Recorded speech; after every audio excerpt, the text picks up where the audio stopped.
El 2010, el govern espanyol continua amb la seva política de retallades socials i, lluny de derogar la reforma laboral o els plans d'ajust del sector públic, n'ha engegat de noves de retallades socials, com l'acabament de les ajudes als aturats i aturades o la privatització d'aeroports, per dir-ne alguns exemples. La darrera, i possiblement la més greu d'aquestes retallades socials, serà la reforma del sistema públic de les pensions, que incrementarà tant l'edat de jubilació com el període necessari de cotització. Això implicarà que aquells que ara som treballadors i treballadores, i molt especialment el jovent i les dones, tindrem pensions de jubilació cada vegada més baixes i haurem de treballar encara més per aconseguir-les. Per dur a terme aquesta nova retallada, la classe política, molts experts economistes que ens van vendre les receptes que ens han portat a aquesta crisi i la major part dels mitjans de comunicació ens intenten convèncer que l'actual sistema públic de pensions és inviable i es justifiquen amb l'envelliment de la població i amb el pronòstic de la seva suposada insostenibilitat. Però darrere d'aquests arguments, el que s'amaga és una voluntat especulativa i neoliberal que vol l'eliminació del sistema públic de pensions i la seva substitució per plans privats. Plans que estarien en mans del capital financer, de bancs, caixes i asseguradores, és a dir, en mans dels mateixos que ens han portat a la crisi i que pretenen dia a dia fer de les nostres vides un negoci per enriquir-se encara més. I és que ens menteixen quan ens diuen que el sistema de pensions farà fallida, perquè no és el nombre de treballadors i treballadores qui determinem la sostenibilitat de les pensions, sinó la nostra capacitat de produir riquesa, la qual cada vegada és major. I si el que fa falta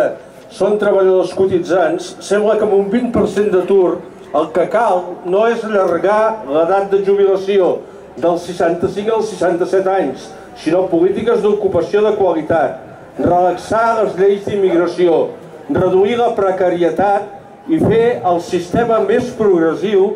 per tal que els més rics paguin més, ja que així es podia incrementar el nivell de cotització i es milloraria el nivell de pensions existent.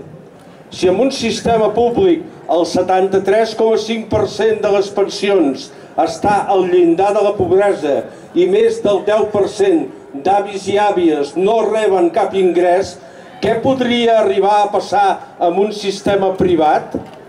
Les pensions públiques representen un pilar fonamental del nostre sistema de drets socials i s'ha aconseguit gràcies a la lluita obrera sostinguda durant molts anys d'esforç i en condicions polítiques molt difícils per la millora de les nostres condicions de vida.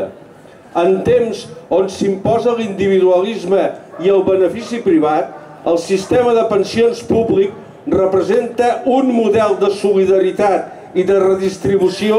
que, lluny de ser el millor possible, aconsegueix disminuir la desigualtat que imposa el capitalisme.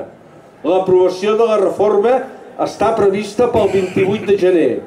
i davant d'aquest nou atac creiem que són la lluita i la mobilització unitàries les que ens permetran encarar amb força un moment històric on amb la nostra acció i determinació haurem de demostrar en quina societat volem viure,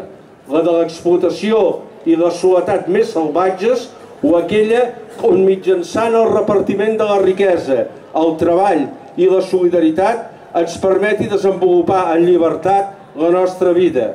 Fem una crida a fer sentir la nostra veu d'una forma clara i contundent a les mobilitzacions que es faran arreu del territori,